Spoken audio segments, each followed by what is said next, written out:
Welcome back to Kings of the North. Doug Lesmerises, Bill Landis, and a special guest today, old friend Shehan Jeyarajah of CBSSports.com of the College Football Survivor Show. Here because we want to talk young quarterbacks, and we're going to get outside the northern bubble a little bit and talk about everybody in the country who plays QB as a young guy. So Shehan, you're a young guy, so you're here. Thanks for being here, man. Is that the tie? Yeah. I don't know. I mean, people keep telling me this. I have hit 30 now. You know, I'm not that young anymore. 30 is young. Landis, do you think 30 is young? As a 35-year-old, I would say even 35 is young. Yeah. No. As a 51-year-old, I would say 51 is old. Okay, so here's what we're doing here. And then we're going to have a Would You Rather Wednesday where we're going to talk about Matt Campbell approaching the coaching wins record at Iowa State. We're going to run through who is the winningest coach in all of our northern programs. Interesting conversation there. We're going to talk about north-south scheduling. We'll do what you're watching, what you eating, what you're thinking at the end. But to start, we're doing this draft of any quarterbacks in the country who are in their first year or second year of college. So if you're a redshirt sophomore, but it's your third year of college, you're out.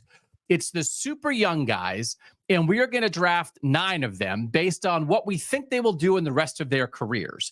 And Shehan, one of the reasons I want to do this is because we have a huge matchup this week, which we'll talk about a little bit more at the end, between 2 of these guys in Jackson Arnold of Oklahoma and Nico Iamaleava of Tennessee. But as you sort of thought about this process, and we're bringing Aidan Chiles of Michigan State and Avery Johnson of Kansas State and Eli Holstein of Pitt and Dylan Raiola of Nebraska and DJ Lagway of Florida into this conversation, did you think, man, there's some good young quarterbacks? Or did you think, I don't know about these young quarterbacks?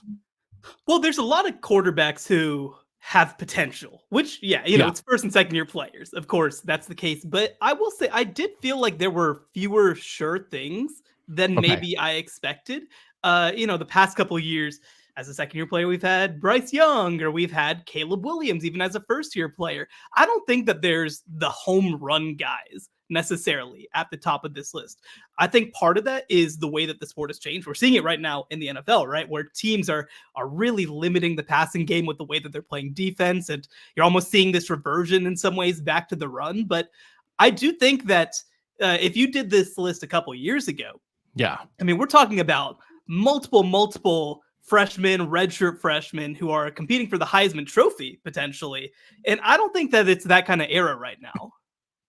No, the time when Trevor Lawrence would have been on this list, when Justin Fields would have been on this list, when Bryce Young would have been on this list, when CJ Stroud would have been on this list, playing as first or second year guys. I think, looking at the Power 5, Landis, I think there's 9 guys who are the clear starters for their teams as players in their first or second year of college. That's Dylan Raiola, the freshman at Nebraska, and then second year guys, Eli Holstein at Pitt, Anthony Calandria at Virginia, Jackson Arnold, Oklahoma, Sam Levitt, Arizona State, Aidan Chiles, Michigan State, Avery Johnson, Kansas State, Nico Iamaleava, Tennessee, and Lenore Sellers at South Carolina. Of course, Arch Manning is playing right now for Texas as a second-year guy. He's part of the reason we're having this conversation. Marcel Reed at Texas A&M is playing as a second-year guy. Isaac Wilson at Utah, as a true freshman, played last week for Cam Rising. DJ Lagway, as we said, is working in as a true freshman at Florida. And then we have some other guys, Julian Sayin, Jaden Davis, CJ Carr, Damon Williams, who are freshmen who you see the future. They're eligible to be drafted even if they're not playing. And then guys like Dante Moore, who played last year at UCLA, is in his second year at Oregon right now as the backup there. There's some obvious ones to draft, Landis, but then there's also, I'll be curious how much guys we're going to be drafting based on roll the dice upside. Yeah, I kind of felt the same way as Shehan going through this, just looking at who I potentially would want to draft, just asking myself, where is my CJ Stroud? Where is my Trevor Lawrence? I think some of these guys could get there, but it's not glaringly apparent at this point in their careers. And that's probably fine. I think you have to be a special kind of player for it to be glaringly apparent the way it was with some of the guys we're referencing. I think it's totally fine if, Nico doesn't quite jump out at you that way just yet, but I think 3 years from now, we could be having very similar conversations about him compared to the rest of those guys. But yeah, there'll be some projection baked into this more than I was anticipating when you set out the exercise. I also I get nervous, Doug, when we're doing drafts and then you just list all the guys, because I come into this thinking like, oh, I got a few up my sleeve that Doug and Shehan aren't going to know about. Of course you do, because we all watch college football, but I like to trick myself into thinking I have an advantage, and then you just list like the 15 possible guys we could draft, and it takes away suspense. No, I don't watch college football. I just did the search on PFF by draft class. Shows you guys did. It's like you put in the PFF, you put in quarterback, and then you put in draft class. I will say the PFF sorter is not perfect. It kept bringing up KJ Jefferson at UCF, who's like in year 9. And I was like, yeah, that's the opposite of what we're looking for. I think he's 27. I don't think he counts. I will say too, though, one piece of this, and I think that bring up KJ Jefferson, you look back at Bo Nix and at Michael Penix, like the fact that guys have so much eligibility these days, I think is a huge part of why we haven't seen some of these guys come up. There are players at, Alabama or Oregon or any one of these places who may be in a non-COVID world, in a non-transfer world. You see these guys go through some growing pains as a freshman or a redshirt freshman. I feel like there are less programs that are willing to do that these days than there were in the past. Let's have that painful discussion then, because Dan Wetzel and I talked about this on the Tuesday show to some degree. The idea of, I was saying, if Michigan gets their doors blown off by USC on Saturday, do you just say, you know what, it's not our year, let's play Jaden Davis? And you wrap yourself a little bit in the bubble of, if fans are mad that you're losing, it's like, well, we're building toward the future. Don't be mad. Don't be mad. But also, you are getting something out of this year if maybe it's otherwise not your season and really is your quarterback level not where it should be. But I do think in a world where you can add a veteran transfer everywhere except at Michigan fairly easily, Bill, like, are we done with the take your lumps era of quarterback development? Like, is that a bygone thing? Because there might be some veteran right around the corner that you can drop in a year. I don't know that we're done with it. Maybe temporarily. Once these guys with the extra COVID years start to wash out, I think we will see more. It's not. I wouldn't even call it reversion. I would just think more young guys being put in the higher profile spots earlier in their careers, right? Like we're not going to have like Alan Bowmans and Cam Risings every year, guys playing in their 7th year. So, but you will have, I still think, a fair amount of teams prioritizing trying to find experience in the transfer portal. It just won't be 6th and 7th year guys at the rate that it is now. It'll be more like 3rd, 4th, 5th year guys. And which I think will put us in a situation where we probably still would have fewer 1st and 2nd year quarterbacks playing than we had, say, like 6 years ago. But I do think we will see a slight uptick in those guys kind of reclaiming those spots in a year or two once we get rid of a lot of these guys who were hanging around for 7 years. Okay, let's do the draft. I have like another question that I want to ask because I feel like the worm's turning a little bit. It's one of those things, right? Something happens at college so the NFL has to adjust, or something happens at college and the NFL's like, oh, interesting, we choose to adjust, or the NFL drives something? There's one more thing I want to talk about, but people are waiting for the draft. Shehan, you're the guest. You get the first pick. We will do snake. Landis, do you want to go second, or do you want the 3rd, 4th wraparound? Oh, boy. I'll take the wraparound. Give me the wraparound. Okay. So Shehan first, me second, and then we'll go back and forth. Just 3 rounds, 9 picks overall. All current college quarterbacks who are in their 1st or 2nd year of college are eligible. And I like to think that it's as you're taking their rest of their career from today on. It's the player. Maybe they transfer, maybe they go somewhere else, but it's like what they're going to do the rest of their college career with wins and stats and Heisman finishes and all that. Shehan, first pick to you. I kind of wanted the 2nd pick, honestly, because I think that like there's, to me, probably a right first pick, but something that I was trying to take into account is you have these players who are major NFL prospects who are after 3 years are going to be gone versus a guy who maybe will be around for a little bit longer. Do you value something like that a little more than like a surefire NFL prospect? But I think that I have to take the guy who's probably the no-brainer on the board, and that's Nico Iamaleava. I think that he is in a situation with his offense that his numbers are just going to be insane. Like, frankly, he didn't play all that well against NC State in week 2. They won 51-10, and he had a bunch of touchdowns. Like, I think that he is in the most no-lose situation in college football right now.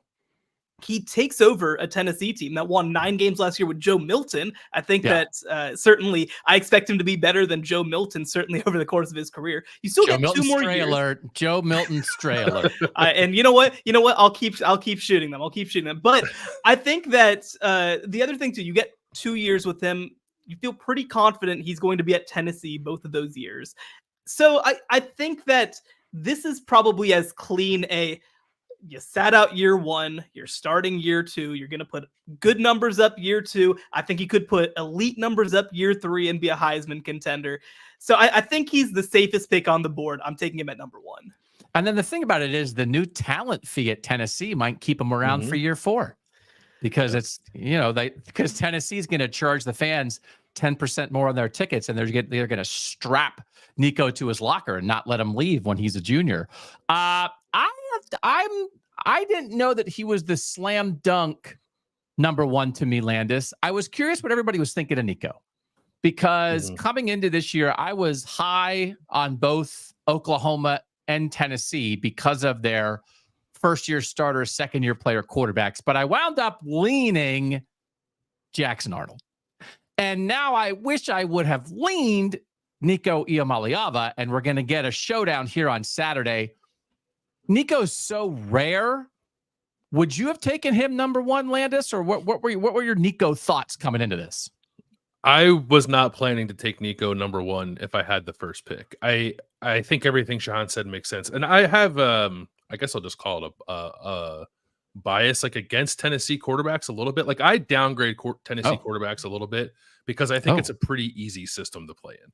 You hate Peyton Manning? Do you hate Peyton Manning? No. I'm talking this offense. I think though that I'm not asking whether Nico's going to be an all-pro. I think that he's going to kill it in this offense. I don't really care whether he's prepared for the next level or whether this offense is fake. Right. This might be 2 playoff appearances and a Heisman. 100%. That is the spirit of the exercise. So I think you're right.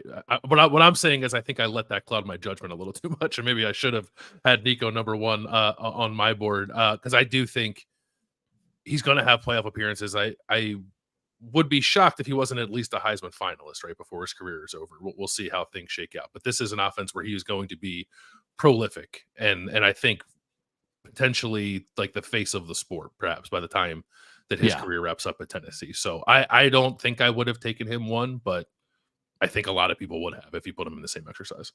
All right. I'm going to take the guy that I thought maybe was the guy that Shehan was talking about as the obvious number 1, but maybe I'm just Skip Bayless because I'm taking Arch. Am I Skip Bayless? That's what I was going to take. That's what I was going to take 1. All right. So I do. It feels like I'm reading stories. So Arch Manning was the number 1 recruit in the country. He goes to Texas. Quinn Ewers stays for this year. So as a second-year player, Arch Manning is the backup quarterback at Texas. But Quinn Ewers is hurt. He has to play last week. He's going to play again this week. He's Arch Manning. And everyone's like, oh, what a great decision to stay at Texas. Man, I'll tell you what. Why do people... I think it's wrong. Why isn't he somewhere where he's playing, Shehan? This is crazy to me that he is in his second year and is not the slam dunk starter somewhere. Why, where are you on Arch Mania? And I guess we have to separate the man from the mania, much like we have to do with myself. The man from the mania. Am I a man or am I a mania? Right there, Quinn Ewers is making Dr. Pepperville commercials, making fun of the fact that everybody wants Arch Manning instead of him. This is so weird to me. And I guess I'm supposed to think it's great, but I want Arch Manning and Quinn Ewers to be starters. Where are you on Arch, Shehan? Well, I think there's 2 pieces of this. One, I mentioned it. He is going to be a 1-year starter at Texas. I know. I think that is part of the reason why I unless he's a starter in October. He will not be the starter in October. But that was a big reason that I downgraded him. He was kind of in the lower of my first tier of selections, just because I think that you're going to get limited snaps from him overall. Now, his 2025 season, maybe it's just the best season by far out of all of these guys. Yeah. But I think for me, look, it would be great for him to be playing somewhere. It would be great for him to be starting somewhere. But you are in one of the cleanest situations in all of college football. You're learning from a quarterback whisperer who's put guys into the NFL. You're developing, which, by the way, he came into college, yes, obviously a very talented player, but he had only played small school Louisiana high school football. It's a big jump to already just jump in and immediately be ready. He was not the primary backup last year because he was still learning. So yes, could he have transferred somewhere and started just to nominally start? Sure. But the reality is Arch Manning's career is not going to be defined by what happens in 2024. It's going to be defined by what happens in the NFL in 2031. And so I think that this was a very smart move by him to not overreact and rush. And history is littered with quarterbacks who just decided to run for playing time and something goes wrong and you leave your good situation and you don't develop. To me, like, it shows a lot of restraint and smart thinking by the Manning family to say, you committed to this place. You knew that this was a possibility that you wouldn't start in year 2. Just wait your turn and everything's going to be fine, because it will be. I also think we might be heading towards an Andrew Luck situation here, Landis, where he stays for his senior year too. So it can be a 2-year starter at Texas. Because I could see that too. I could see that too, for sure. Yeah, that's why I had him 1, because I think the chances of that happening are probably higher than people would assume. I don't know about you guys, but like I think there's like, I don't know, to put a number on it, to pull it out of thin air, like a 25-30% chance maybe that Arch decides to stay for a 4th year, and you'll get 2 seasons out of him, plus like whatever might happen this year. I think I agree with Shehan. As long as Quinn Ewers is healthy, Quinn Ewers will be Texas' starting quarterback. But there's also at least that chance, because this is not the first time Quinn has been hurt, that you might get 2+ years out of Arch if you take him. Right? So let me ask this question. This is not the exercise, because parameters matter. Parameters matter. If we've learned anything from this show, it's that latitude matters and parameters matter. Mm-hmm. If the parameters were pick a first or a second year quarterback that you want to start for a good team tomorrow to beat another good team, would you have taken Arch number 1 for that, Landis? I think I might. Yeah. Would you have taken Arch number 1 for that, Shehan? I'm 50-50, I'd say. Either Arch or Nico is probably. Okay. I'm not saying, and I think that's in the right conversation. I think these are the top 2. So now we'll bring Landis to the turn, and I'm curious where you're going to go, Bill, with picks 3 and 4. Can I ask you guys one more Arch question before I make my picks? Because this is in my head. He's far more athletic than I thought he'd be. And it's not just his long touchdown run last week. Like, he had that play against Colorado State where he like slipped pressure, got outside, and then like flipped a shovel pass for a touchdown. I was like, I didn't know you could do that. So like now it's in my head. It's like, oh, okay, that's a layer to your game that I was unfamiliar with. Yeah, that's fair. Yeah, I think that's fair. Fair. Okay. Manning athleticism. Google Manning athleticism right now, and there's 2 things that come up: Arch, the touchdown run by Arch, and the Peyton Manning Saturday Night Live thing where he's hitting the kids with the football. Those are the 2 things that pop up on Google. Yeah, I've heard for literally 20 years at this point. No, Cooper was the best athlete in the family, guys. You don't understand Cooper. Maybe there was something to that. Yeah, maybe. I've heard this. Shehan, do you think I look a little bit like Cooper Manning? Haven't you said that, Landis? There's just a specific Manning look, though, and you don't necessarily have it. There's just like when you look at a Manning, you're like, oh my God, that's a Manning. I think it might something in the jaw or something like that. And I think maybe I could get there. If I Manning-fied myself, if I went into a plastic surgeon and just asked for a little bit of a Manning makeover. I think you could get there for sure. I could get there. All right. Halloween costume. Landis, you're up. All right, so I get the next 2 picks. I will go. Should I make them both, and we can talk about them in tandem, or should I go separate? Sure. Yeah, go make them both. All right, I'll take Dylan Raiola, and I'll take Julian Sayin. Look at you. Okay, both true freshmen. Let's start with Dylan Raiola. I think Nico, Arch, Raiola is the top 3. Shehan, do you agree with that? I think that's the safest top 3 for sure. Okay. All right. So Landis, are you're happy getting Raiola here at 3? I'm pretty happy. Yeah. I wanted Arch and Julian Sayin. I will certainly take Dylan Raiola as a consolation prize. As a guy who's going to start for 3 years at Nebraska, be the face of that program. I think revitalize it. I think get Nebraska potentially to a playoff spot before his career is over, right? I think that they're trending in a really good direction there with Matt Rule and Dylan Raiola. He very much, to me, and it's obviously early in his freshman year, still has some training wheels on with what they're willing to let him do within that offense. I think that's okay. I think it makes sense to maybe not want to overexpose him, but that's not going to be the way of it for his career. He's going to be one of the more exciting playmakers, I think, in college football, perhaps even by the end of this year as he continues to grow into the spot. So, I'm very happy to have him for 2.5 or 2 3/4 years, I guess, now at this point. Yeah. And then I'm going to get 2 years of Julian Sayin in Ohio State's offense, 2 years of Julian Sayin with Chip Kelly and Ryan Day throwing the ball to Jeremiah Smith. I'll absolutely take that. I think Julian Sayin is going to be one of the best quarterbacks in the sport. Probably you guys are Columbus guys, of course. So you guys have much more insight on this than me. Is it like 1,000% stone cold lock that Aaron Nolan is not a factor in this, that Devin Brown will not be a factor in this? I think it's stone cold lock that Devin Brown will not be a factor. I mean, what I saw was not encouraging. Yeah, non-zero chance, I'd say, for Aaron Nolan, but I think that there's a pretty large gap between what Julian Sayin can do as a passer and what Aaron Nolan can do as a passer. Sayin was clearly ahead, like, so far, right? Like, that's fair to say, how he looked in the spring and that kind of thing. Do you think, Shehan, if you drop Dylan Raiola, would you trust Dylan Raiola to go play a huge game tomorrow? Because it feels like the Nebraska machine is rolling a little bit and he's making plays, but they're not asking too much of him. Like, do you think Raiola is ready now to like win big games?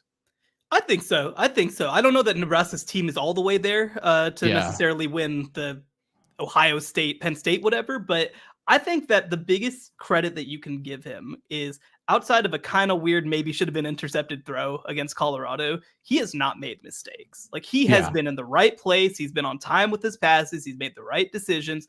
I think that is a huge credit to a young quarterback. And like you said, he hasn't been asked to do too much, but it's also because he's executing what he's asked to do at a very high level. And certainly, I mean, when you talk about going from Jeff Sims and Heinrich Harburg to Dylan Raiola, I mean, that's one of the more clear upgrades at the quarterback position in college football, just one in terms of talent, but also so far in terms of decision making. Look, when he's on the 3rd and 7 playing against Ohio State and has to layer a throw, like, there's going to be reasons for question, but that's true of, I think, any first 2-year quarterback in college football. But when you compare him to the other guys on this list, I think absolutely he's ready to go. And I think the other piece too that I love about him is that he is playing with so much confidence. Like, he knows the offense. I think that he understands that the team has a lot of trust in him. And frankly, just based on the way that they talk about him, and also, you know, I've gotten a chance to talk to some people who have worked with him before, like, he is somebody who I think, again, just has an idea of the bigger picture of college football and what he needs to do to be successful in it. Okay. I'm going to make a pick and then you guys can yell at me. I'm here for the pain. I'll take Jackson Arnold, who I picked to win the Heisman. Shehan, what's wrong with me? What's wrong with me? I think that you assumed that Oklahoma wasn't a mess at everything except the quarterback position offensively. Because here's the thing. I don't think we know anything right now about Jackson Arnold, frankly, because he has one of the worst offensive lines in college football. And by the way, he's going to go play James Pierce in Tennessee with that offensive line. Mm-hmm.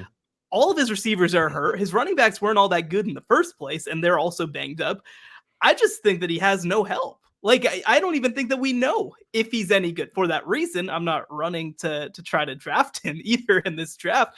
But I mean, I think that the way that he has mentally bounced back shows a little bit of encouragement. I know physically he can do stuff. Actually, a funny story. So I actually watched Jackson Arnold for the first time when he was a freshman in high school in a state title game.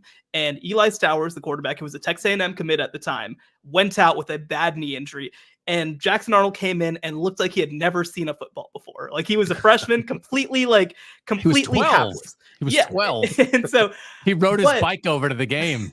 He went from that moment and grew up and turned into a really good player, one of the best players in the state, in the biggest classification of high school football as a senior, went to Oklahoma, showed some stuff. So I think he has the mental fortitude to bounce back from what's happened so far. My big thing, again, when it comes to not drafting him, I don't think Oklahoma has much to give him. I don't think they have much help for him. And I'm worried that not just in 2024, but I worry that 2025 might be a little bit of a lost year for Oklahoma in terms of competing. So that's why he was a little lower on my board. But talent-wise, he is up there. He's a really good player. Bill, he looked so good against Temple, though, didn't he? Come on. He tore up Temple. I don't know. It wasn't that great. I don't know. I think he could have looked better against Temple. Yeah. He looked good on the highlight clip that I watched. The highlights were good. If you take out all the bad plays, he looks pretty good. Yeah. I hope people make highlight clips of this show. It's probably like 38 seconds long instead of 90 minutes, but it's like, oh, those 38 seconds were awesome. So I'm too high, on Jackson Arnold here, Bill. You agree with Shehan? Yeah, Was I the first do, one. and Yeah, it's it's just hard for me to. I wasn't probably going to take him, okay. because I think it's about him, but it's also about what's around him. I think Shehan makes a really good point. I don't know if we're talking about production and like Heisman trophies and playoff stuff. I don't know that Jackson Arnold is ever going to be in an offensive environment to achieve some of that stuff. But how good do you think he'll be in Michigan's offense next year? Just kidding. But maybe cool. Even more good receivers. Yeah, right. Okay, now let's find Jackson Arnold the team for next year. He'll be at USC. USC doesn't even have a quarterback anymore. Their quarterback's the backup at Boise State. All right, Shehan, you can do the wraparound. Pick 6 and 7. And Van, very curious where you go. Yeah, well, I'm going to do mine slightly separately because I want to talk about this guy. I am thrilled that Avery Johnson got back around to me. That was a guy who I thought about in the first round. And the reason for that is he was the guy I was thinking of when I was saying you get 3 years of him, most likely. Yeah. This is not a top NFL guy necessarily. This is a guy who's going to be a college football legend and then maybe make some rosters and maybe make some money as a backup. Now, and maybe it can be more than that, obviously, as time to grow, but you will most likely get 3 years of really good production from him. I think that when you look at Kansas State quarterbacks, the Colin Klein comparison is just so obvious, right? Like the Michael Bishop comparison. And Chris Kleiman is not Bill Snyder. They run different offenses, but I think that you'll be able to do a lot of that stuff with him. And they also, when you talk about really all of the teams that we've talked about on this board, Kansas State's system is as consistent as anybody in college football. They've reloaded on the offensive line. They play defense at a high level. So I think what Avery Johnson is going to be asked to do, not just this year, but over the next 3 years, is can you just add that dynamic component to our offense? Whether it is growing in the passing game, which is still something he needs to do, whether it is as a runner, where he's one of the best in college football already. I think that he just adds so much to that team. You're going to get him for multiple years. I think that he has a very good chance to be a Heisman finalist over the next 3 years. I think that they have an excellent chance to be Big 12 champions and in the college football playoff at some point over the next 3 years, if not multiple times over the next 3 years. So again, this is to me a very, very, very high floor pick with the potential to be even more than that. I called Matt Rule Saban of the Plains the other day. Landis, Avery Johnson, Tebow of the Plains. Maybe. I don't like how much evangelizing is he going to do? I don't like all that. What about Cam Newton of the Plains? I think that's a little more fun. Well, but Cam Newton was the number 1 pick in the draft and NFL MVP. If we're talking about it, like you said, Avery Johnson's more like a backup. I'm thinking about like super impactful, built for college quarterback who maybe, I don't know, as a pro prospect is whatever, but is going to be a transformational figure for his college football program. Don't. You heard it here first, Tebow of the Plains. But like Avery, we just so Shehan knows, Landis, we love Avery Johnson. And now we feel bad that Shehan, but this is where we connect. Shehan, Kansas State, that's your territory, but Kansas State is also our territory. But Landis, I mean, it's my fault that I took Jackson Arnold instead of Avery Johnson, right? It is your fault that you took Jackson Arnold over Avery Johnson. I definitely would have taken Avery Johnson with my last pick if he were available. I mean, my question is like how much polish can you put on him as a passer? As I do agree he's going to be a 4-year player, but I don't know if he'll get all the way there with the passing production needed maybe to be a Heisman candidate. I think maybe he could just be a very exciting college quarterback with very good rushing production. Maybe not quite the level that we think a guy like Nico or Dylan Raiola might rise to. All right, Shehan, your last pick 7. Yeah, it's time to think of some transfer destinations for Mr. DJ Lagway because he is going to probably not be the starting quarterback at the University of Florida in 2025. But there's a couple pieces that I like about him, right? I mean, we saw, of course, in reserve action in the week 2 game, then also starting against a lesser opponent in week 3. I mean, he's got some juice, right? He's got some juice with his legs. He's got some juice with his arms. He was another kid from Texas, by the way. I'll certainly throw that out there. Mr. Texas football coming out of high school, but he is a complete player. He was the number 1 quarterback coming out of the class for a reason.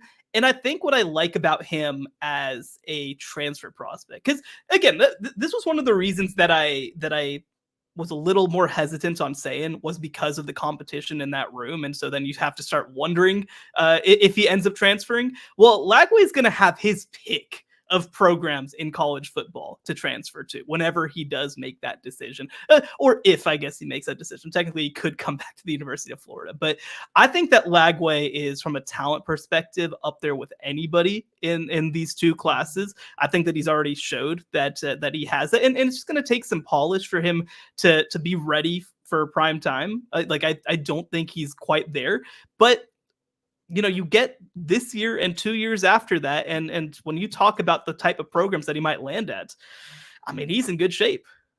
When Landis, do we think he'll be at Texas A&M? Do we think no, that'll be in December? No. It's Kings of the North. I want him in the North. Landis. He's from an hour from College Station. He's not coming north. That's fine. Oh, hey, fun fact. World. He is, in fact, a Baylor legacy. Just throwing that out there. I don't think that he's going to want to play in Jake Spavital's offense, but just throwing it out there. Just like Shehan's daughter, he is a Baylor legacy. Landis, Dinkytown athletes, University of Minnesota NIL. Yeah. Let's get it together. Sure. Right from Brosmer to Lagway. I know Drake Lindsay. You're going to bench your guy Drake Lindsay like that quickly? So if we're going to do that, are we going to do the North has too many good quarterbacks to take DJ Lagway? If that's our excuse, I'll accept it.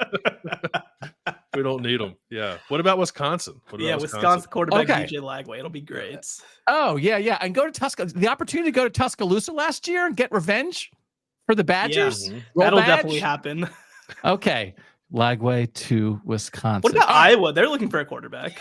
Could you imagine? Now that feels sarcastic. That felt sarcastic, Shehan. What gave that away? I was trying to get him to Minnesota, but if you guys don't want to play Iowa fans watch DJ Lagway take one snap and then I don't know, react like an alien just landed in the middle of Kinnick Stadium. All right. So DJ Lagway is a good pick. I'm torn between two guys here, Landis. I think they might be the last two picks.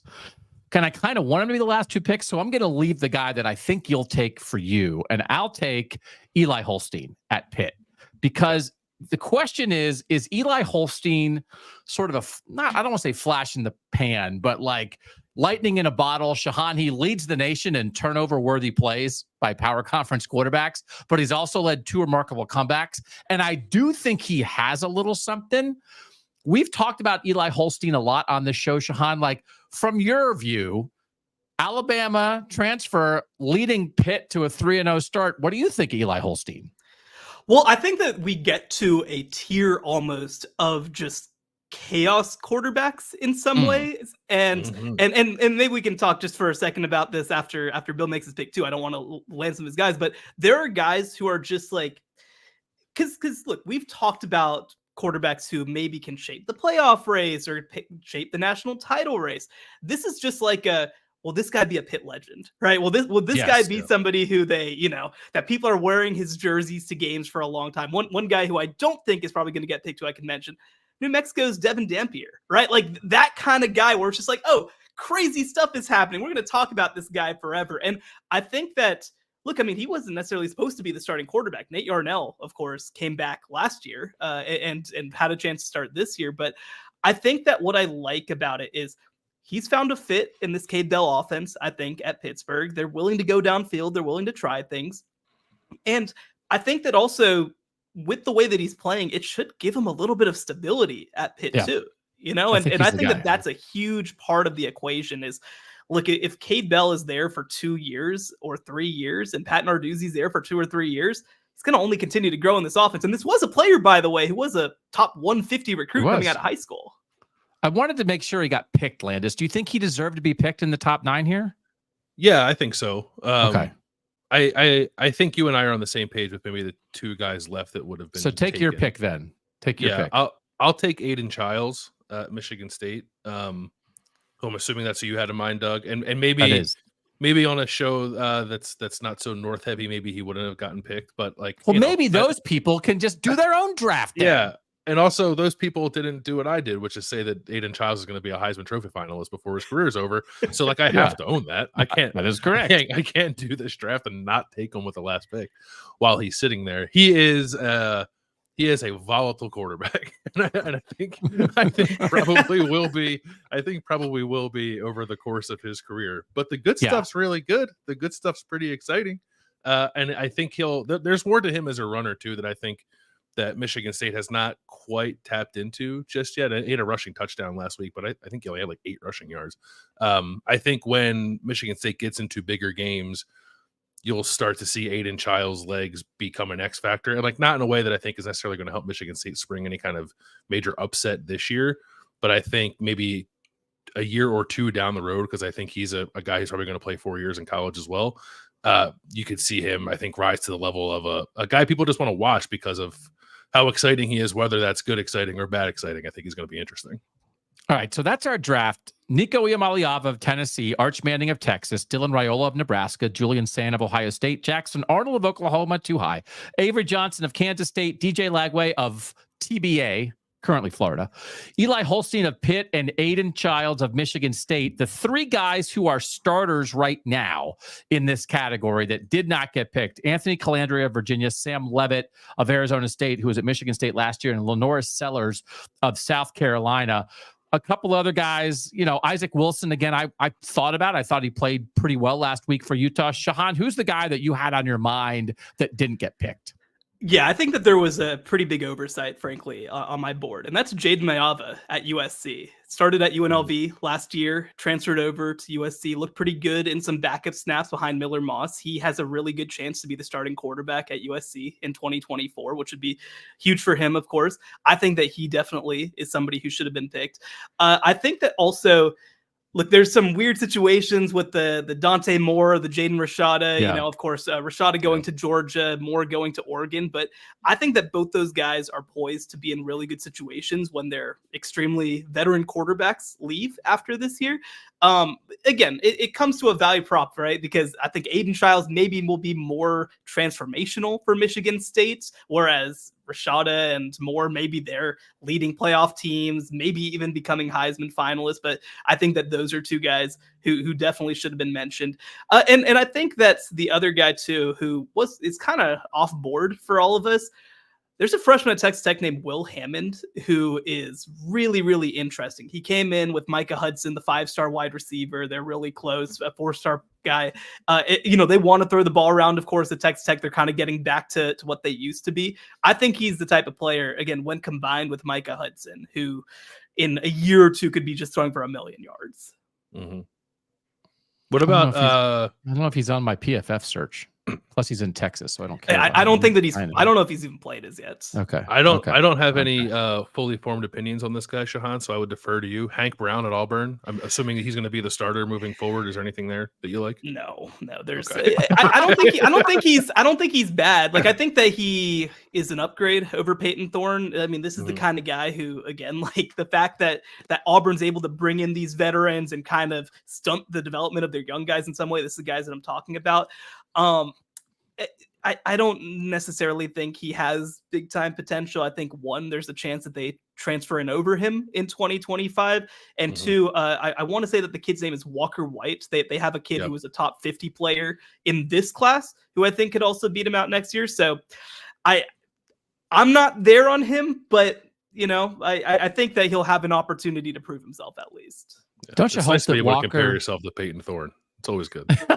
It's all about context. Walker White, they should call him Heisenberg, right? Wouldn't that be a good nickname for him? If he's good, you call him Heismanberg. Oh, wow. Okay.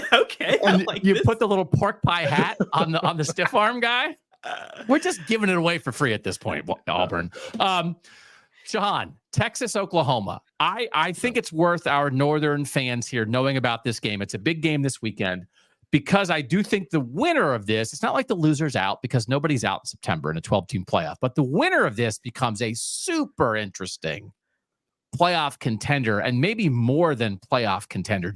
How important do you think this Tennessee-Oklahoma game is? And do you think Tennessee is just going to steamroll them? Yes, I do. I think that, first of all, this is the biggest game in Norman, at least since 2008, maybe even since before that. Like, one of the things about Texas Oklahoma being a neutral site game is that you don't get a whole lot of these big games actually at Memorial Stadium in Norman. To be fair, Landis and I did cover the Ohio State game in Norman where it rained so hard. The field where we parked our car ate our shoes because the mud was so deep. Remember that, Landis? There's a lightning delay. Do I remember Ari and myself getting behind the car and pushing it out of the mud while you just kind of stood there and we got covered in mud and had to drive back to Dallas? Yeah, I remember. It didn't feel like a 3-person job. I just would have been in the way. So we just want to tip the cap. But great conference game. Well, and there's so many storylines heading into this game. Oklahoma, this is their first game in SEC conference play. They're going against a Tennessee team that is coached by their former national champion winning quarterback, who, by the way, they fired in 2014 as offensive coordinator to bring in Lincoln Riley. And also, I think that you have to look back at the 2015 game between these two programs, Oklahoma and Tennessee. That's when Butch Jones was still the head coach at Tennessee. Oklahoma had a come-from-behind victory where they came back from 2 or 3 touchdowns down in Neyland Stadium, and that essentially kicked off their rise as being a perennial playoff team in 2015. So many guiding lines, I think, between these two programs. It's one of the more interesting games in college football. I'm very worried about Oklahoma. They have not looked good at all on offense. Their offensive line has been dealing with a lot of injuries, and they get some of these guys back, but you just wonder how much it matters when they're going to be playing in a game like this where they're touchdown home favorites in SEC play. And I think the other piece, too, is that their defense last year was quite good. It's been pretty good so far, but I don't know that we know exactly how good it is. Is it a top 5-10 unit, or is it a top 25-30 unit? I think that's a huge dynamic in this game. Again, I'm just worried that Oklahoma is not going to be able to move the ball at all, that the game is ultimately going to end up looking not as bad necessarily, but looking a whole lot like that Tennessee NC State game. Yeah. Tennessee's kind of a monster. Very curious. Like, we're going to get some questions answered. This is like why games like this are fun.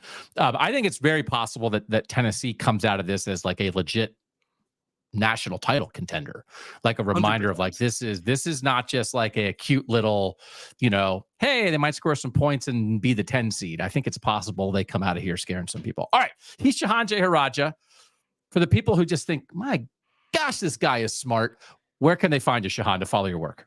Yeah, you can follow me on Twitter at Shehan Jeyarajah. You can find all my work at cbssports.com. And I do host this podcast called the College Football Survivor Show. You might be familiar with it, Doug. I heard that it used to be terrible, but it's much better now. So I think people should give it a shot. Shehan, always great to talk with you, man. Love your college football knowledge, and we appreciate you making time to join us here on KOTN. Thank you so much for having me. All right, when we come back, Would You Rather Wednesday, me and Landis running through a bunch of stuff on Kings of the North.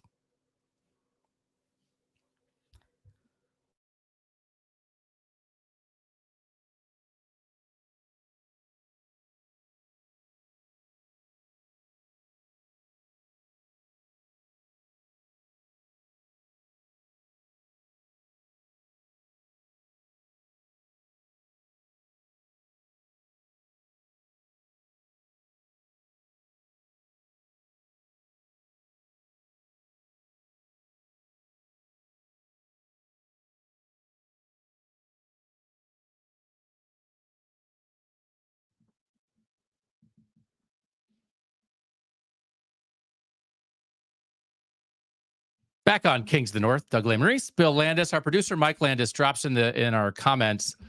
Oklahoma is 4-1 against the spread as a home underdog since '98, and they are getting a touchdown there. So I said last week, if it turned out that Wisconsin, who didn't look great the first couple weeks, put on a show against Alabama, I would have yelled sandbagging loud enough for the broadcast to hear me. Turns out I didn't need to do that, but I'll yell it in my house if Oklahoma actually comes out and scores some points on Tennessee. Yeah, I think it's possible. Can I, before we go to Would You Rather, can I read you a text that my wife just sent me that I think is funny? It's funny and also germane to the show. So we do this in our homes. My wife is upstairs doing her job, but she can hear me. And I said something about Dylan Raiola taking Nebraska to the playoff, and she texted me and said, You're giving out playoff spots like Oprah gives out cars. Nebraska, calm down. Tell her to put it in the YouTube chat, man. That's good content. Thank her for sharing that. That's the kind of, I mean, you know, but also she is of the North. Like let's remind ourselves who's paying the bills here. That's right. You know, like she doesn't like Pitt, actually. Yeah. Which is a thing. It's a thing in Pittsburgh. I think there are people in Pittsburgh who don't like Pitt. What? Why? Yeah. No, we don't do it. Everybody loves everybody. Everybody in the North loves everybody. That's how we do it here. Okay. We're going to run through a couple would you rathers. I think we have 5. We'll see if we get to all of them. Scheduling, bacon. We'll definitely get to the bacon one. But I want to start with what I think is an interesting thing and potentially a big deal. And the would you rather is, would you rather be a legend at your school and stay forever as a coach, or would you rather use your success at a school to jump to another job? And the reason that I'm asking this is because Iowa State coach Matt Campbell, with his next victory, will tie Dan McCarney as the all-time winningest coach in Iowa State history with 56 wins. I think he's got at least 2 more in him, Landis. So Matt Campbell, as a fairly young man, is going to become the winningest coach in Iowa State history. And there are a couple people. We had Jeremy Werner on the show yesterday, and he was talking about if Brett Bielema finishes his career in Illinois, building a statue. Greg Schiano is going to have a statue at Rutgers. I've had the conversation on the show about Lance Leipold not moving after this past offseason, staying at Kansas. Could he be a statue guy at Kansas? Matt Campbell, like this is one of those, there's opportunity here for Iowa State fans who might be watching this. The idea is not, oh, great. The only time anyone ever talks about us is when like they say, should our coach leave?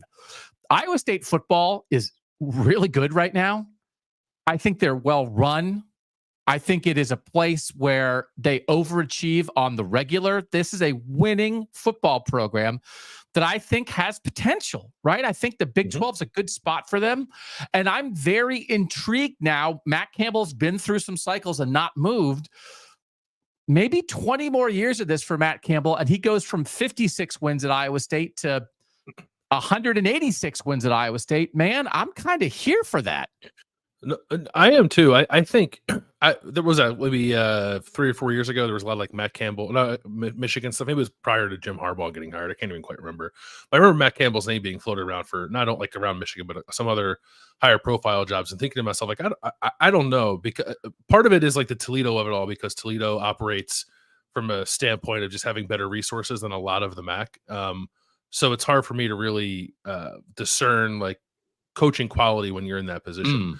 But I also think there's something to be said for, you know, just having a bit of self-awareness, like understanding where you are and understanding the fit. And I think the fit, obviously, with Matt Campbell at Iowa State is tremendous. And I think oftentimes, too often, and there's nothing wrong with being ambitious necessarily, but I think too often maybe coaches get a little blinded by that. And there's certainly more money involved too. Like I get it. I'm not saying it's an easy thing to get over, but if coaches were at times, I think, a little more self-aware of their position, where they are, and kind of just like how good it is and how good it could be, there'd be a lot of programs that would be better off right now. And Iowa State, to me, with Matt Campbell, feels like that kind of marriage. So I don't know if I'm him, that I'm eyeing a bigger job necessarily. Yeah. I think he could be a statue guy there. Okay. I want to do an exercise now. I found this super interesting. And I did not send the information to you, Bill. I only sent it to our producer, Mike. So we could run through the winningest coaches at all 28 of our northern schools. I hope this is informative for fans of their own team. Like I assume if you know your team, you know the all-time winningest head coach. But I think to hear some of these names at other schools, so we're going to unveil them in segments. Bill, of our 28 northern schools, how many do you think the all-time winningest head coach there has more than 200 wins at the school? How many of the 28? 9. 5. Okay. And here are those 5. Joe Paterno at Penn State, 409. Lavelle Edwards at BYU, 257. Tom Osborne at Nebraska, 255. Bill Snyder at Kansas State, 215. And Woody Hayes at Ohio State, 205. Like, we're talking legends there, right? Like when you see that, you think to yourself, those guys won a lot of games. Yeah. So like those are like, if you're making Mount Rushmores of college football coaches, you're looking at some of these names. Yeah. No, I think that's fair. I'm going to do a side one here real quick before we get to any others. All right. So those are 5 legends. How many? So Matt Campbell's not there yet. So not counting Matt Campbell, how many all-time winningest coaches in the North are currently the coach at their school? Oh, just like off the top of your head. 4. Okay. So keep that in mind. We'll see if that is correct or not. Let's now go to the number of coaches that have between 199 and 153 wins as the head coach of their programs. And we get to one of the guys that qualifies on this list, Iowa's Kirk Ferentz, who is at 198. That is a boatload of wins. Bo Schembechler at Michigan, 194. Kyle Whittingham at Utah, 165. That's 2 current guys. Don James at Washington, 153. And Syracuse, Ben Schwartzwalder, 153. How intimately familiar are you with Ben Schwartzwalder? Not as much as I should be, probably. Yeah, so please bone up on that for the show. Yeah. So again, like so far, right, a lot of familiar names. There's going to be a couple names as we get to this where it's like, what? Where it is, I think it is a little weird. Do you think it's not weird? It is what it is. But if you are a program where your head coach, your all-time winningest head coach, was the head coach between 1913 and 1931, I'm kind of waiting for somebody to pass him. Aren't you? Yeah, I would hope so. Yeah. Like, no offense, but it's like, oh, man, remember the 1928 season? That was the best. I'll never forget old Five Fingers McIntosh. That guy could coach ball. He made me proud to be a fan of my team back when everybody rode horses, right? It's just one of those things. It's not as fun. Yeah. Unless, and Five Finger McIntosh sounds kind of fun. Sounds like a fun guy. Yeah. I mean, he would just get on his horse and ride to the stadium and just make us proud, singing the fight song the whole way. It's fine. But there are some schools now we're getting to on this list where it's like, oh, they could use, like, they want to build a statue to somebody. Please, someone come for us to build a statue to. The next group is the number of coaches between 100 wins and 149 wins. 1, 2, 3, 4, 5, 6, 7, 8, 9, 10. So this is like pretty good, but like a scoot short of maybe legendary status. Because, like 100 plus, but like you're not even at 150. Mm-hmm. Don Nehlen, West Virginia, 149, legend. Minnesota, Henry L. Williams. I think that's one of those, right? I mean, I think one of his wins in 1914 was against the Canadian Mountie Police Academy. It's one of those things again. Like, I don't know. It's fine. I'm just saying maybe if PJ Fleck stays for a while, the man will get a statue. I don't know. But maybe PJ's walk around saying like, man, everyone always says you're no Henry L. Williams. Robert Zupke at Illinois, 131. I thought maybe it'd be Lovie Smith. It wasn't. It was Robert Zupke. I don't know what you're going to do. Curly Bird at Maryland, 119. So he was like the coach, and then he was the president of the university, I think. And then he ran for Senate, and they had the stadium named after him. And then people were like, he was kind of racist. So they unnamed the stadium for him. And it's like, Mike Loxley, would you like to stick around to get to 120? Because we'd kind of like to dispense with this. You know what I mean? Like, it's like, the opportunity is there. Ralph, okay. Barry Alvarez, 118 at Wisconsin's pretty good, right? He's got a statue. You're Barry Alvarez, my gosh. I mean, the guy he's been the AD for 20 years. He could have still been coaching. He chose not to.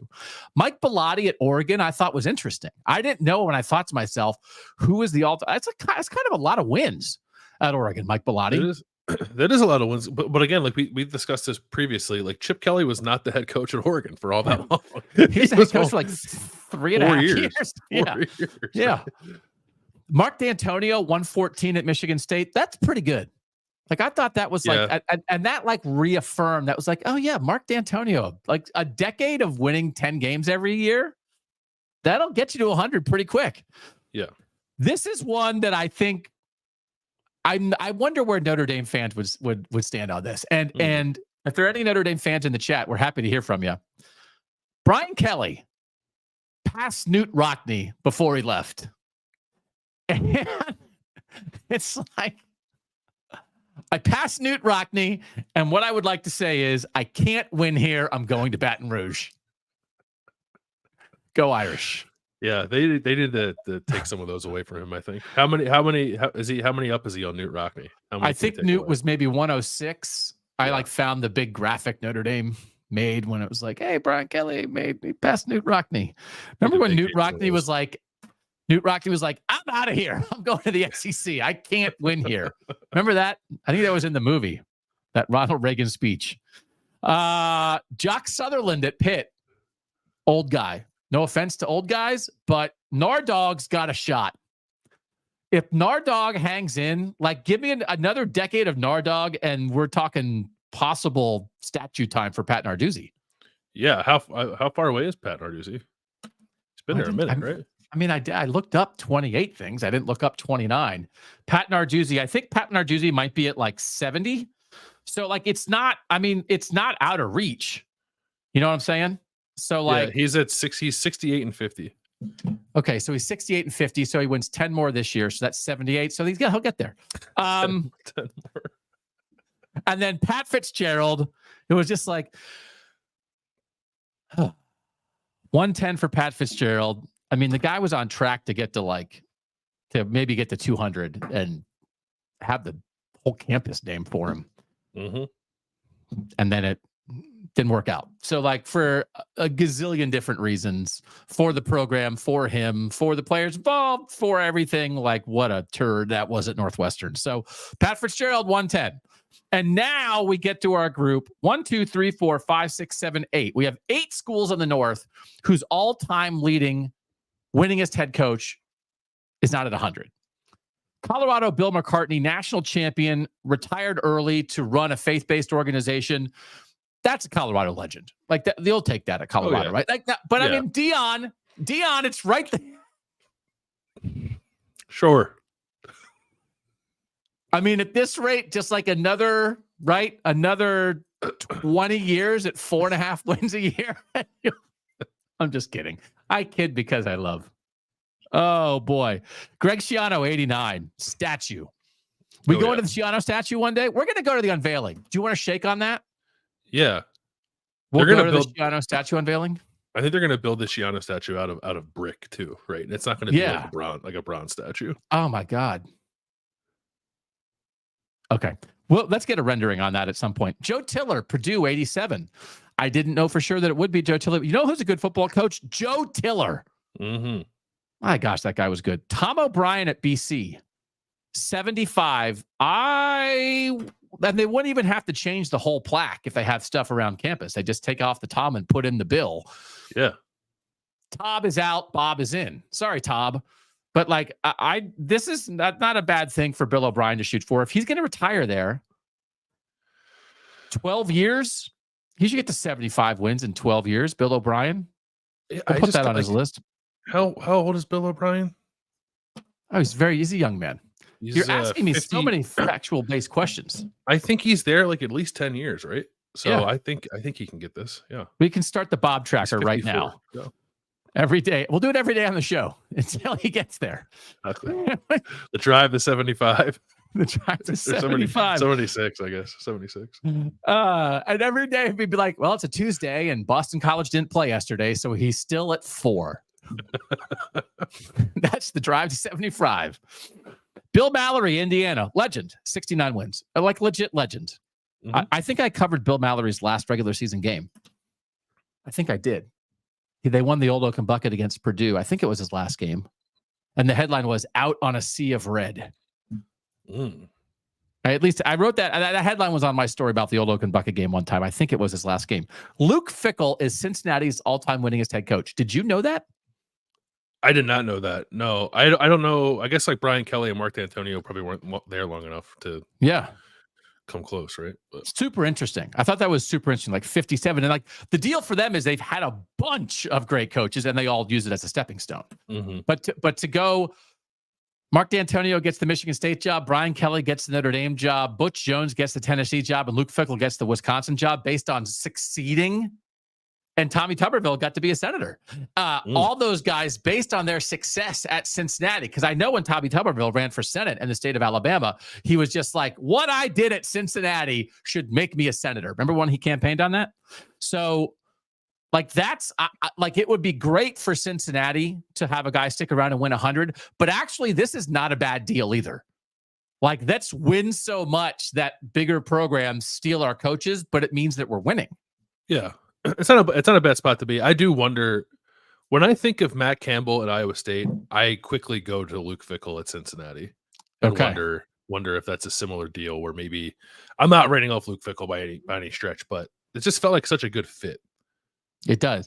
And I do think, I think Iowa State is more established, even though Cincinnati made the playoff, right? It was like, they're going to the Big 12 and like, who knows? It's not maybe natural. Iowa State is in a conference that it's been in for a long time, a conference that belongs in, a conference that can win in, a conference that is familiar and stable. I think there are a lot of things around the Matt Campbell situation that would maybe be more enticing to stay as opposed to where Cincinnati was when Luke Fickell jumped. You know what I mean? So, but I think it's well said. It's well said by you. I think if Luke Fickell were still at Cincinnati would be in the conversation for best team in the Big 12. Okay. Matt Campbell, Bill Landis giving you advice. Dan McCarney, 56 at Iowa State. Matt Campbell, again, with a win this week, will tie that. And then Kansas, lowest on this list, A.R. Kennedy at 52 wins. I think Mark Mangino got to 50 before it ended there at Kansas. So like Lance Leipold does not, but this is again the opportunity for Lance Leipold there. So that's 3 programs in the 50s for their all-time winningest head coach: Cincinnati, Iowa State, and Kansas. I found this. My instinct, Landis, is to turn this 28 coach list into a 2-hour show. Mm-hmm. But I think it's probably more interesting as a 13-minute segment. Probably. I don't know. The Bill O'Brien Drive the 76, I think could fill a lot of time in a show. And I got to tell you, I would be willing. I got 12 minutes on Jock Sutherland right now. So, I mean, maybe in the offseason, we'll just divide it up. You take Henry L. Williams, I'll take Robert Zupke. You take Curly Bird, I'll take Jock Sutherland. And we just live. People love old stuff. You know what young college football fans especially love? Old stuff. Old stuff. Old things. Yeah. Yeah. I said my guess was 4 current because it was Shiano, Whittingham, and Ferentz. I wasn't sure what the deal was at Minnesota, and I wondered if PJ Fleck might have already been there. Okay. I guess not. Well, very good guess by you. Yeah. And Matt Campbell will make it 4, and Luke Fickell is an active coach somewhere else. So like there's, it was a very good guess by you. Pat Fitzgerald, if things hadn't happened, he'd still be the head coach at Northwestern. But it's an interesting thing to think about. I like when people, and coaches are the worst about this, if anybody, but when you realize in the moment what's happening, and it's like Greg Schiano at Rutgers is like, and I think Rutgers fans know this, like they've never had anybody like this. Like this is amazing, right? I think about it a decent amount. Because as people know, you and I have covered Ohio State. Like, what if we were covering Woody? Like, what would that have been like? Yeah. What would that have been like? And then at the end, if it was getting away from him a little bit, and like when they were going out to the Rose Bowl in the 70s and with chance to win national titles and losing Rose Bowls, and would you have been like, oh God, this guy, I don't know. Or would you have been like, it's Woody Hayes? Or would you have been like, time to go, old guy? I don't know. I fear what I might have been. Because then as soon as it's over, it's like, oh my gosh, Woody Hayes was the coach here for, two decades plus. And so I hope schools appreciate it while it's happening. Okay. So would you rather, in the end, that's the question, and we can apply it to Matt Campbell. Would you rather stay and be a legend or jump to a place where you have maybe better chances to make the playoff, make more money, all that kind of stuff? In conclusion, which is your pick? I think I would pick be a legend, especially now with an expanded college football playoff, right? There's more access to it. Like a team, I don't think it is a pie in the sky notion for a team like Iowa State to think that it might one day get to the college football playoff, right? So I think given where we are with the sport, I might stick around and try to be a statue guy. The hard thing for all of us, I think, in life, there's some lessons here, is when you're gone, you'd rather be the statue person. Mm-hmm. While it's happening, you kind of want to be the jump person because you want to challenge yourself at the highest level and you want to strive, and you think to yourself, well, maybe I can be a statue person at that place, right? It's great to be a statue person at Iowa State, but what if I can be a statue person at Notre Dame? So yeah. But there's a lot of examples of you jump and then you're neither. You're just some guy who got fired in 4 years and has a buyout. Mhm. And it's like, you want a statue or you want a buyout? So I mean, it it's is. $25 million buyout. I get it. Build your own statue. Is that what, are you? Did you stop? Why don't you build your own statue? Is that where you went with that? Oh, I got it. Yeah, I got 6 statues at home. Yeah, we're good. $60. Dragon statue. Whoop-de-doo. Give me the $25 million buyout. Oh, man. Brian Harsin could have had a statue in Boise. Has a buyout in Auburn. That's right. All right. I'll take the statue too. Bottom. The next topic, number 2. Would you rather eat undercooked bacon or no bacon? And I am basing this off, again, we talked about it. I'm so enamored by this quote. We talked about it on yesterday's show. Well, PJ Fleck, it's Floyd of Rosedale week from Minnesota and Iowa, was asked, do you have any special rituals you do during Iowa week? And his answer was, I just prepare. I do like bacon, though. I don't like anything that's soggy about the bacon, but extra, extra crispy bacon. We have the discussions with food a lot, like like bad blank is better than no blank. I think bacon is one of these where that is not true. So for me, I would rather have no bacon than undercooked bacon. And I love bacon. Where are you on this? I really like bacon. I mean, as long as we're not talking undercooked to the point like of it being raw and you perhaps putting yourself in the risk of getting sick. I think no risk. Yeah, just taste. I'd rather. I think I'd take any kind of bacon. Yeah. So we did a little Twitter poll, and we're going to eventually have a place to interact with all our folks, and we'll ask you questions like this on our own platform. I asked, and I don't want to be pejorative with my description of undercooked raw bacon. I don't want to say that it's terrible. I just want to describe not as much cooked, but I use the phrase undercooked. So I said, your choices were undercooked, crispy, extra crispy, or I don't like bacon. 1.4% of the voters said I don't like bacon. If you choose not to eat bacon for a healthy lifestyle, that I understand. I don't understand not liking bacon. Yeah, like you've tried it and it's not for me. That doesn't not for me. Yeah, my guess there would be that it wasn't cooked correctly. But anyway, crispy won 58%, extra crispy 25%, undercooked 15%. And so I think it is the food that is transformed the most in the cooking process. That based on like if you cook it this way, and we're not talking health, we're not talking you're getting sick. We're just talking like how it tastes.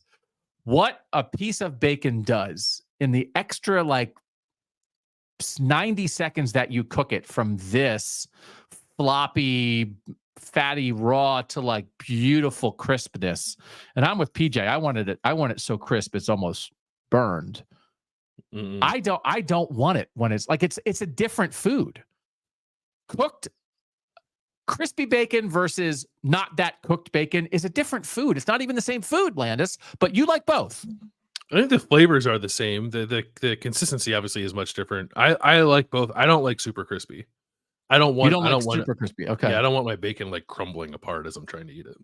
Oh no, I want it crumbled. Yeah. Because then you just crumble it, put it on a salad. Boom, right on the salad. Oh, that's true.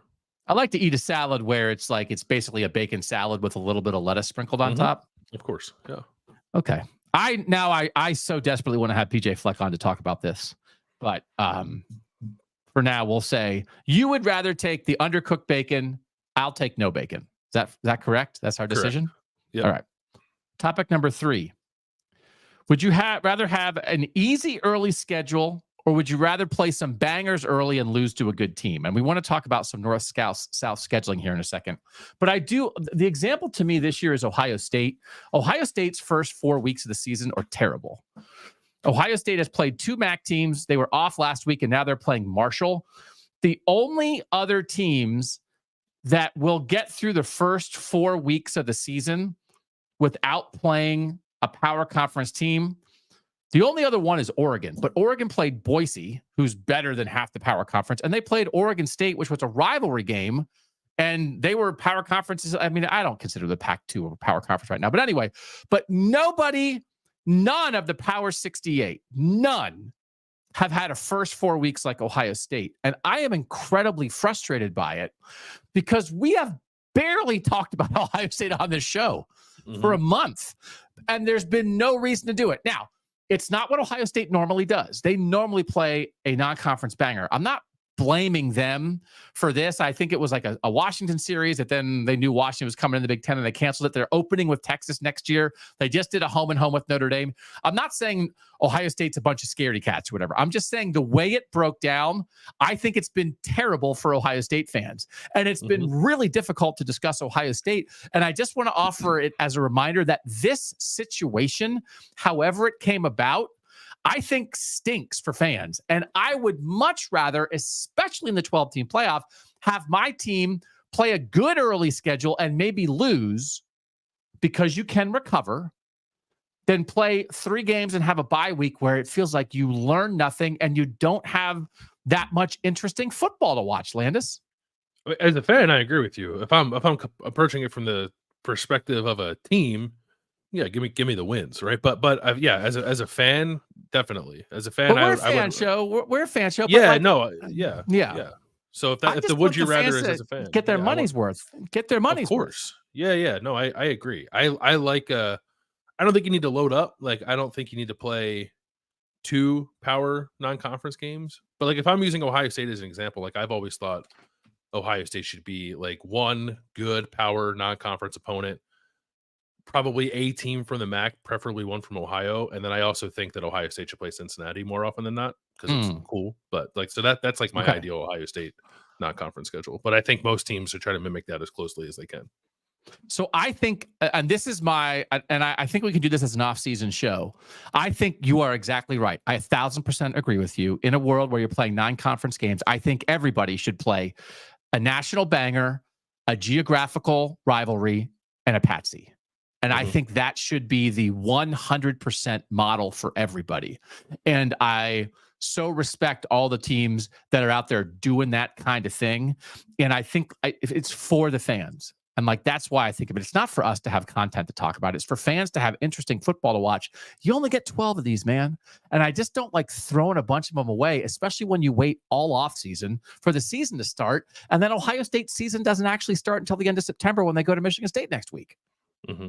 Yeah, it's to your point. Like, it's not always been like this for Ohio State. It's not like It's usually not. Yeah, it's usually not. I don't think either of us are like criticizing Ohio State here, but yeah, it's just not the way this worked out. And like, I guess blame conference expansion for getting rid of the Washington series. Although I guess they could have played it.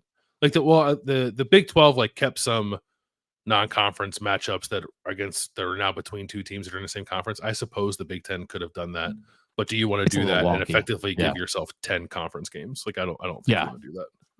So this is sort of tangential, but I've been, based off Alabama, Wisconsin, based off Texas, Michigan, I've been super interested in these North-South games. I think it's a great way to do this. Texas, Ohio State next year is absolutely going to be doing this.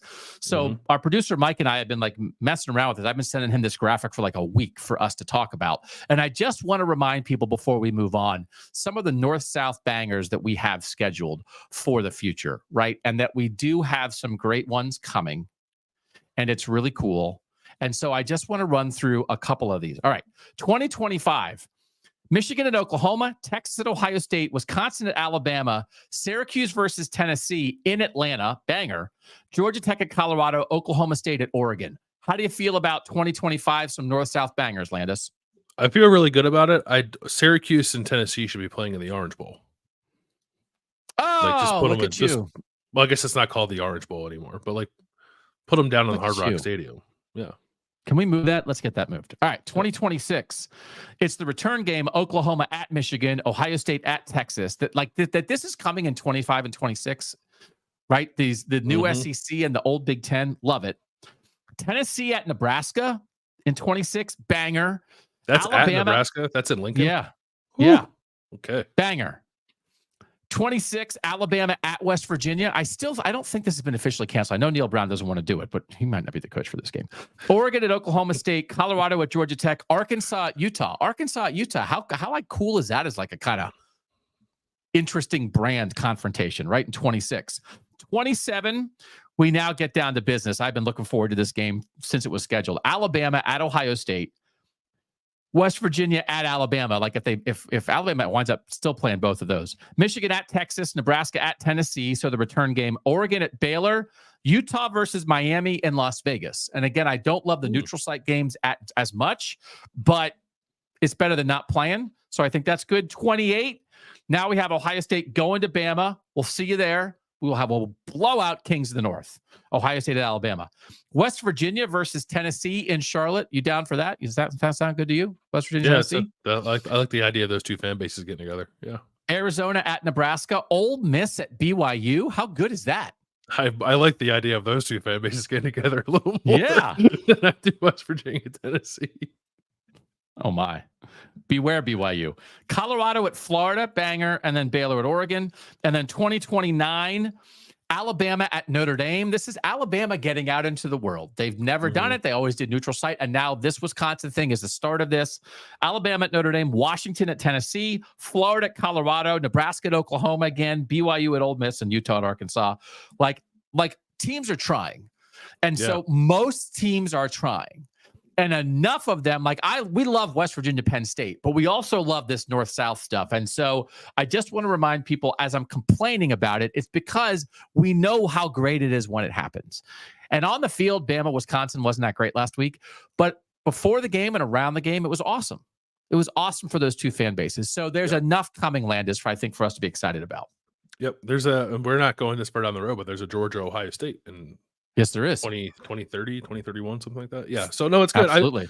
I just I'm just hopeful that these all stay on the books. I don't want, please. I hope, and it's on the college football playoff committee, I think, to make sure these games stay on the books and how they react to sheer win accumulation.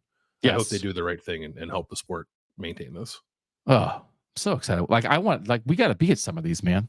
You want to go to Tennessee, Nebraska in 26? We'll go to that, right? I'm going to Ole Miss at BYU. I've always wanted to go to Provo or in Utah in general. I've never really been there. Okay. Ole Miss 2028. Circling that one. Mark it down. All right. We can have a plan. We can have a travel meeting. All right. So I'm picking lose to a good team early. Fan or team? Would you rather? Are you picking, if you're a team, you take the easy schedule? If you're a fan, you want the maybe lose to a good team early schedule? Yeah. That'd be my pick. Yeah. All right. Topic 4, would you rather be Kansas or West Virginia right now? Kansas is playing at West Virginia. West Virginia is a 2.5-point favorite. Right now in the Big 12 title odds, Kansas is the 6th choice at 15-1. West Virginia is the 9th choice at 30-1. They're both 1 and 2. They are in super similar spots with quarterbacks we really liked in the preseason who are not playing great right now. But who would you rather be going into this weekend? Kansas or West Virginia? Oh man, that's really difficult. Probably Kansas, I think. Okay. I think I maybe see a little bit more of a path forward for this particular season with Kansas, maybe. I don't know. It's tough. What do you think? I think I'd rather be West Virginia because I just don't know if Jalen Daniels is stuck at the moment with some of the turnover plays he's making. I feel like West Virginia is underachieved. West Virginia blew the game at Pitt. West Virginia didn't compete against Penn State, but I don't know. And they have some real secondary problems. They have like a foundational thing that is an issue for sure. But I feel like they maybe just haven't been the best version of themselves yet. Whereas like Kansas to me is making more like definitive mistakes with the 6 picks from Jalen Daniels so far. So I think I'd rather be West Virginia, but I'm not sure I'd rather be either. But I'm super interested to watch this game. But you feel like you said earlier this week, or maybe on Saturday, you feel like Neil Brown's a little bit on tilt now. Like I don't think Lance Leipold is. I think Lance Leipold has a clear idea and a better chance of pulling Kansas out of this than I think Neil Brown does at West Virginia. So you'd rather be Kansas, I'd rather be West Virginia. Yeah. All right. Last one. Who would you rather pick to win the ACC among our 3 northern teams right now? Pitt, Boston College, or Syracuse? Again, I'm going to keep talking about the ACC odds because they seem weird to me. BC is currently the 7th choice at 25-1. Syracuse is the 8th choice at 28-1. And Pitt is the 12th choice at 65-1. Every time I talk about this, I think to myself, I'm going to get off the show and bet $2 on Pitt to win the ACC. Who would you rather pick to win it right now of these three? I'm actually picking Boston College. Okay. Of these three. I was just like looking at a few things. One, I think Boston College might have the best like sort of offense defense balance of these three teams, even if it probably has the third worst offense, right? I like that it has a little more balance on both sides of the ball, and I think the schedule favors BC. It's interesting to me that we talked a lot about Syracuse's friendly schedule coming into the year. It looks a little less friendly to me now. Okay. They have to go play at UNLV, right? We just saw what UNLV is capable of. It has to play at Pitt and at Boston College, the other two teams we're talking about. And it has to go play at Cal. And Cal is like looking pretty good. And it's a long trip. And I don't know if that's going to be an easy game for Cuse. And then Syracuse is the only one of these three that has to play Miami. I don't know that I love that path as much as I like BC's in particular, but I think I might even like Pitt's a little more than Syracuse's. Yeah, I think like Pitt doesn't play Miami. They get Clemson and Cuse at home. I think Louisville and stuff. I think I might take Pitt. I just don't know if Pitt's got a little something. If this is one of those years, like I think their defense is good enough, and that it just might be one of those like borderline magical years. I don't know. I'm hooked. Nardog has me hooked. Nardog has me on the hook. Eli Holstein's got you hooked. Let's be serious about it. It's a Eli combo. It's Des Reed. Des Reed got you hooked. The nation's leader in all-purpose yardage. Poppy Williams has me hooked. Yeah. There's a lot of things hooking me on Pitt, and I am going to do it today. See if I drive down. Do you think my $2 bet will drive down the odds on Pitt at 65-1 to win the ACC? We'll have to watch the markets. Yeah. Bet $2 on Pitt. Since I already have my Syracuse bet in. All right. So you're taking BC. You would rather pick BC. I would rather pick Pitt at the moment. But again, we both think Syracuse has a chance too. Okay. That's it for ball talk. Good ball talk, Landis. I also think we've been doing a lot of big game breakdowns on Wednesday. We just need I need to relax a little bit. Do you think I just need to chill out, just let it rip, right? Yeah. Yeah. A little football fun. Yeah. It's not serious, but I just want to provide information to the people. So no big game breakdown today. The Thursday show will be all of our breakdowns, all of our picks for all the Northern games. And we're doing big game breakdown on Oklahoma State, Utah, which is a huge game this week. That's it for ball talk for now. When we come back, though, on Kings of the North, what you watching, what you eating, what you thinking, we'll do that next.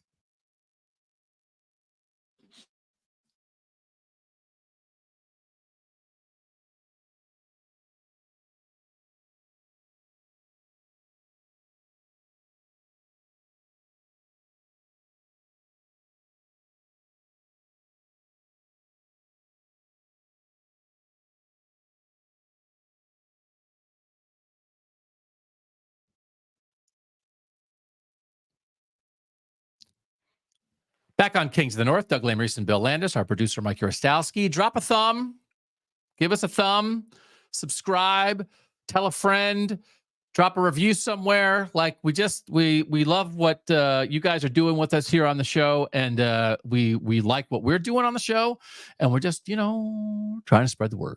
So thanks to everybody who's here, whether you're new, whether you've been here from the jump.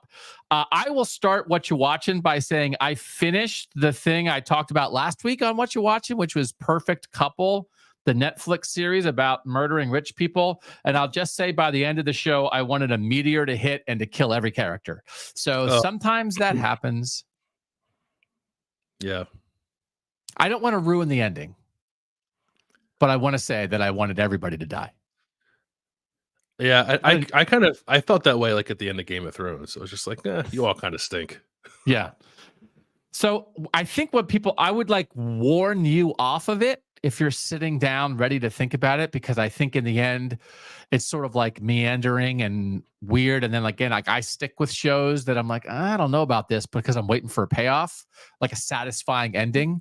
Mm-hmm. And so I would scare people off of this, but then I feel like sometimes you just have to experience it for yourself. I think it's only 6 episodes, so it's not like you're putting in 10 years of 20 episodes a year. Mm-hmm. So I just thought it stunk. Yeah. Rich people murdering each other. Okay. More murder. Landis, what are you watching? I think I mentioned this before. Like I haven't picked up anything new recently. I'm still working my way through Fallout on Amazon Prime. It's pretty good. But I've been watching the football like everybody else has. Oh yeah, popular two sport. Two things. Tom Brady stinks and Colt McCoy stinks. And stop putting guys in position to call football games simply because they were once famous quarterbacks. Be a little more discerning in your hires, television networks, because they're both awful and they're not going to get any better. And I'm sick of watching them already. Especially Colt McCoy. Colt McCoy is quite bad. I have not watched a full. Who did Colt McCoy do last week? What game did he do? Okay. Yeah. I was definitely watching. Wasn't there a part where a guy was trying to catch a pass in the back of the end zone and Colt McCoy was like, he got both feet down, and it was like, it's college. Yeah, he did the Apple Cup, and what was the other game that I watched that he was doing? I can't remember. He's going to have the Ohio State Michigan State game next week. For real? I'm assuming so. That's the Peacock exclusive banger. Yeah. Did we seriously go from Jack Collinsworth to Colt McCoy on Peacock? Yeah. And I don't know if that's an upgrade or downgrade. At least they're not both together. Are we serious? Yeah. That's what we have to watch? I think we so. have to pay to get it on the thing, and then you can't rewind it as easily. The Peacock rewind makes me want to pull my ears off. It was Colorado, Nebraska. It was Colorado, Nebraska because the normal NBC guys were in Brazil because they did the Eagles game on that Friday night. So I was like watching the Colorado, Nebraska game, like thinking, boy, this color commentary guy is awful. I wonder who it is. And then it came back for a commercial break. I was like, holy crap, it's Colt McCoy. And now he's just going to be in our living rooms. So we want to, I think it's one of those things. I don't care how famous you are. I care if you're good at calling college football games. I think Brock Heward is great, for instance, right? So I think people, I think we could have a good announcer discussion. And so I think at some point it's hard because again, we're doing 90 minutes a day. And I kind of feel like I wish we were doing 3 hours because we're not getting everything that I want to talk about. But I think we could dive in on like what announcers you like, what announcers you don't like with our listeners and viewers here during the course of this season, because it does affect your life. Yeah, it does. And now like it's so I don't know the right word for it. Like you're just so locked into who your people are now with the way that television networks have kind of divided up the sport. That probably is a worthwhile discussion. So I think maybe we'll do that. All right. What you're eating. So this is me. A lot of times, Bill, we reveal ourselves here on Whatcha. So I stopped at a Moe's Southwest Grill on the way back from Wisconsin. And I enjoy Moe's. And I ordered a thing and I said, oh, what is this? And they said, well, and I don't know if they might get in trouble for saying this. They said, have you ever had a crunch wrap at Taco Bell? It's like that. And I was like, I've never had a crunch wrap at Taco Bell, but I don't know, whatever, I'll have that.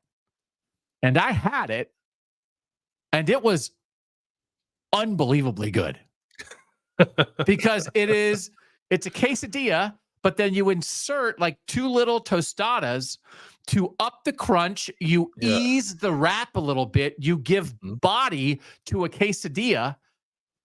And I was like, this is the greatest invention in the world. This is the most satisfying thing I've eaten in 6 months. And I know now people have been eating crunch wraps at Taco Bell forever, but I never knew that's what a crunch wrap was. Oh, yeah. But it is spectacular. It is a wonder of design that somebody said, you get a quesadilla. Sometimes I love getting a quesadilla, but sometimes, they put it in a little grill and it doesn't really heat it all the way through and it's a little soggy. It solves every single problem of a quesadilla. It is absolute culinary genius. And it's been around for 20 years. It's been on every Taco Bell commercial I've ever seen, and I've ignored it. And now it just became part of my life. And I just want to apologize for not previously giving it a chance. I think it makes the quesadilla more portable, right? Like I've definitely at times gotten a quesadilla while I'm driving, and then it just like gets all over me because it falls out of the tortilla, especially when you get a middle piece. That Crunchwrap Supreme or whatever you got from Moe's gives you all the same flavors, but it's much easier to eat in a car. Yeah. It turns a quesadilla into a hamburger. Yeah, it's unbelievable. Sold. So This is what happens to me. So this, like, I hear of a thing and I think to myself, I don't even know what that is. But then I consume a thing that is the thing, not knowing it's the thing. So here's my example, right? Usher's famous. He's famous, right? Usher. Everybody loves Usher. He is very famous. Yeah. And I'm always like, why is Usher famous? I literally have no idea what that guy does. Like, I don't know. Like, why? I mean, he's a very good dancer. Seems like a very pleasant person. But why, like, I don't even know what is it that he sings. I don't know. But then it's like the Yeah song. And I was like, oh, that's Usher? Because I am like walking around. Yeah. I'm walking around in my life every day singing, yeah, yeah. Right. But I never connect the two. I just think like, wow, I can't believe this song is so good. And the person who sings it isn't famous. And then I think to myself, I can't believe Usher is famous, but he's never really produced anything. And it's like, you moron. That's why he's famous. They're together. And that's how I feel about the crunch rap. The crunch rap has been nothing to me. It's just words, but it's been this delicious thing that's existing. I'm a failure as a human being. I can't connect people and their products. And it makes me feel left out. I'm just looking up if I can how many Grammy Awards Usher has won. And I'm always like, I don't know. 8. The answer is 8. I haven't heard of them. Yeah, he's like, won 8. That catchy song, that catchy song, that catchy song, that catchy song. Yes, Doug. Those songs that everybody knows and loves. You moron. That's the crunch rap. Yeah. Usher is the crunch rap. He's only won 8 Grammys, 8 American Music Awards, and 18 Billboard Music Awards. But aside from that, he hasn't produced a whole lot. It's not about him; it's about me. Okay. But I'm just saying, I'm gonna go I'm gonna go to the record store today and get an Usher album, because if Usher is anything like the crunch rap, he's gonna change my life. Yeah, you should check out Confessions Part 2 by Usher. Yeah, that's a great song.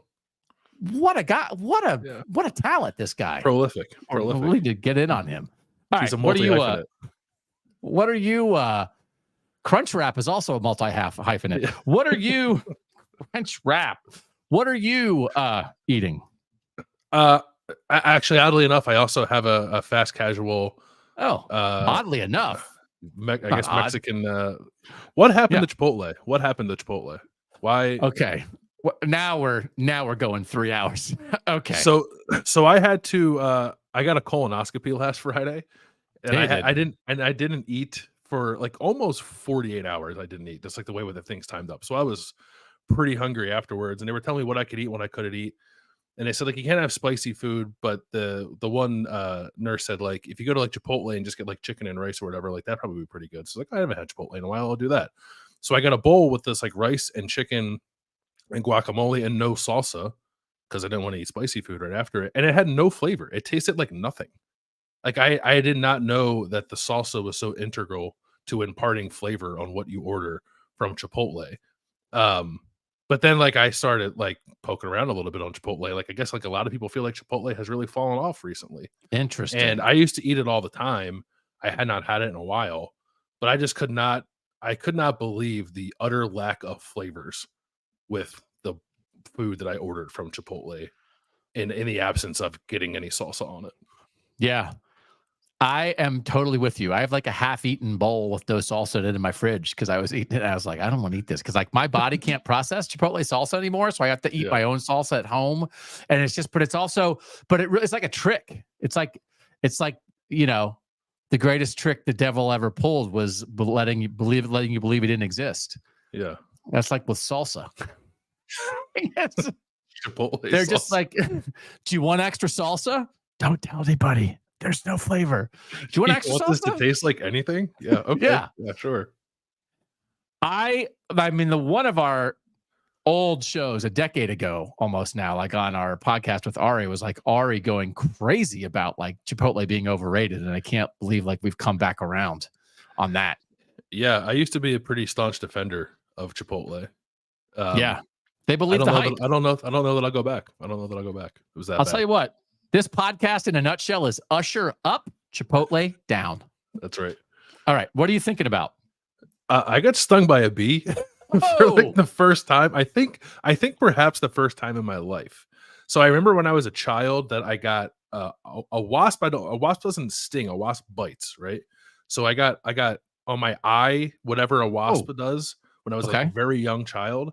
But I think from that point I might have been like 7 up until a week ago. I'm now 35. I don't think I've ever encountered a bee sting of any kind, and I got stung on the leg by a bee.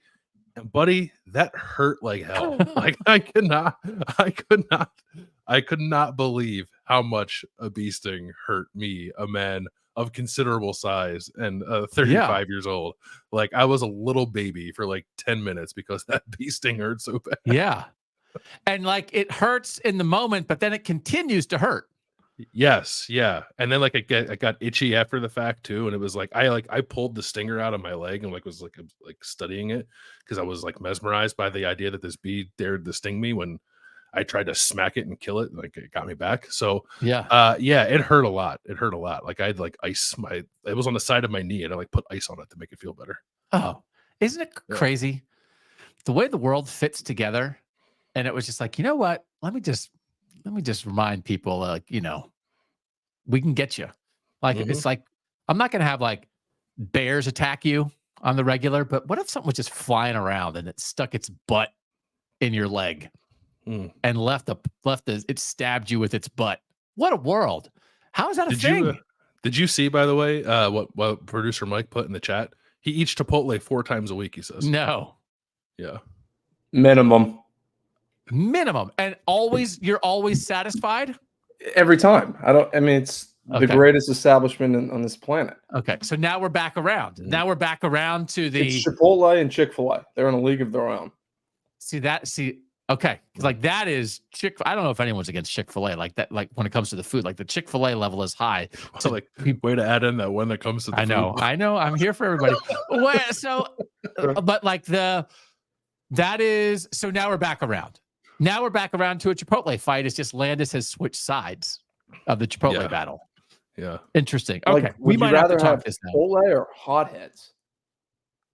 I never had a Hotheads, but I'd rather have a Moe's or a See, I've never really had Moe's. There's not really Moe's. Moe's. Moe's is elite. Yeah. Moe's is elite. Moe's I think I've had it one time in the South when I was in Hilton Head. Other than that, I don't think I've ever had a Moe's. Don't compare a Southern Moe's to a Northern Moe's. So just all right. Yeah, that's the only thing I got, and it was average. Off-season Chipotle wars here on Kings of the North. Yep. What are you thinking about, Landis? I told you I got stung by a bee sting. I'm so thrown off. I'm so thrown off by Mike throwing his body in front of Chipotle. How dare you? Okay, this is a thing I actually want to think about. Again, I would categorize this under ways Doug does not understand the world works. So you know when you're driving and your iPhone says speed check ahead? Mm-hmm. Have you ever thought to yourself, like, how does it know that? Yeah, I think people can report it, can't they? So that's what I just learned because my wife was the other day said I reported a speed check. And I was like, what? I just thought it was robots or drones or satellites just like zooming in on cops on the side of the road, like speed check alert. So here's my question. Do you want to alert other drivers that there's a speed check? No. Like that's not my problem. So if someone is actually driving at a high rate of speed in a way that is dangerous to others, I want them to get pulled over. I don't want to warn them. And then possibly be your thing. Screw everybody. Like, right? Not my problem. So like back in the day, and I don't like, do people still do this? If you were like driving on a 25 mile per hour road in a neighborhood and maybe there's a cop around the corner and you saw somebody coming at you in a minivan with kids or whatever, maybe they're going 33, you'd flash your headlights, right? And that would mean like there's a cop up there. Do people still do that? Flash your headlights to warn of a cop up there? I don't know, actually. I remember that used to be a thing. Now I think people might be hesitant to flash their headlights at anybody now. Oh, because they think that someone's going to like jump out of their car and road rage murder you. Yeah. There's always a risk.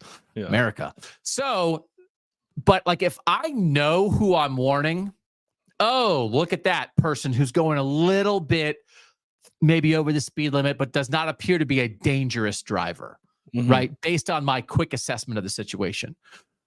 But what I don't want to do is put in a speed check alert on my phone and warn somebody in a sports car who's going 110 and weaving in and out of traffic that there's a cop up there. I want that person pulled over.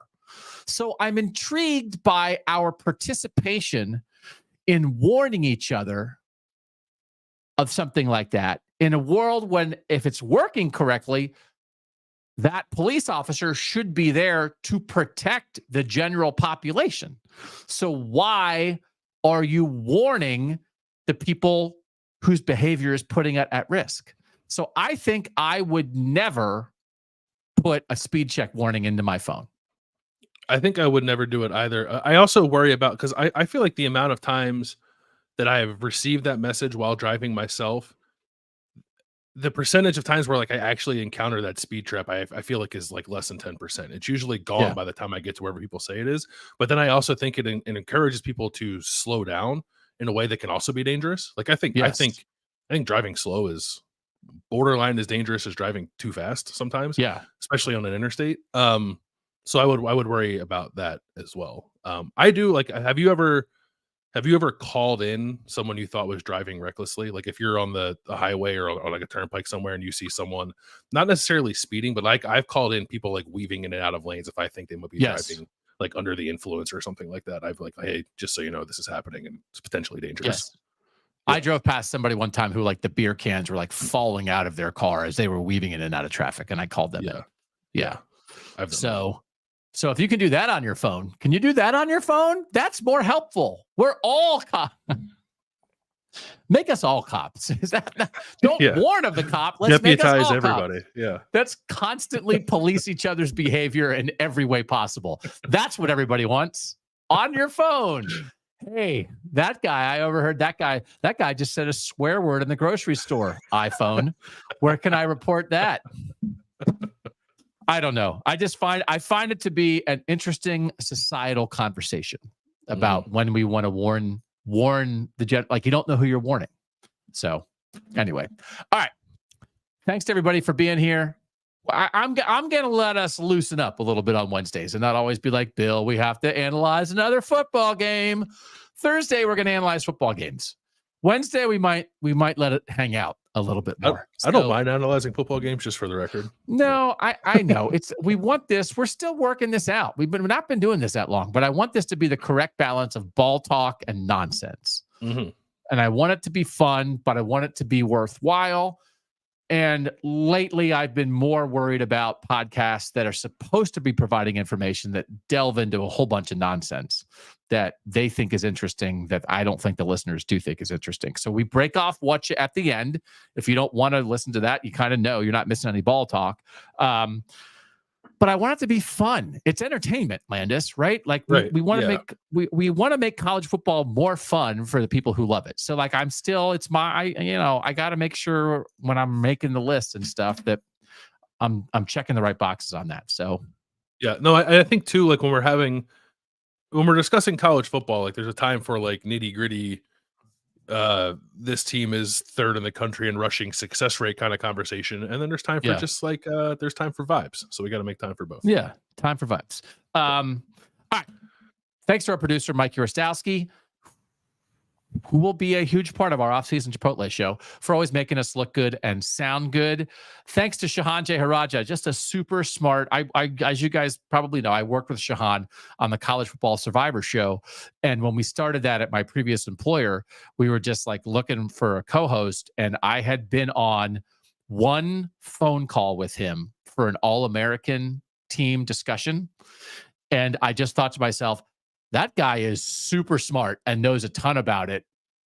Let's get him to be the co-host. And that's Shehan. He is always super smart and always super interesting. And I would direct anybody to watch him, listen to him, or read him. So thanks to him for joining us on this KOTN. For now, he's Bill Landis. I'm Doug Lesmerises. And that was Kings of the North.